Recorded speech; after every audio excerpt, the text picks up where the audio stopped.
కొనుగోలు జరపకపోవడం మూలంగా రైతాంగ అవసరాల దృష్ట్యా మధ్య దళారులు తక్కువ ధరకు కొనుగోలు చేస్తూ రైతులను నష్టం చేస్తున్నటువంటి దృష్ట్యా వారందరి మీద క్రిమినల్ చర్యలు తీసుకోవాలి, వెంటనే కొనుగోలు ప్రారంభించాలని చెప్పేసి ఈ చాటింపు ద్వారా ప్రభుత్వాన్ని డిమాండ్ చేస్తా ఉన్నాం.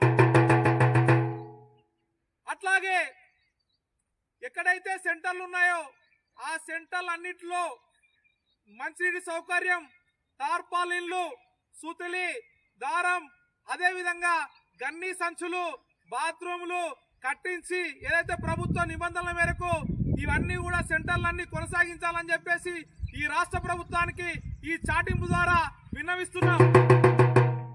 అట్లాగే ఈ రైస్ మిల్లర్ల దోపిడీని గతంలో దోపిడీ జరిగింది, 40 కిలోలకు బదులుగా 45 కిలోలు పెట్టినటువంటి పరిస్థితి ఉంది. ఆ దోపిడీని కూడా ఆపాలని చెప్పేసి ఈ రాష్ట్ర ప్రభుత్వాన్ని, ఈ అధికార యంత్రాంగాన్ని సిపిఎం పార్టీగా డిమాండ్ చేస్తున్నాం.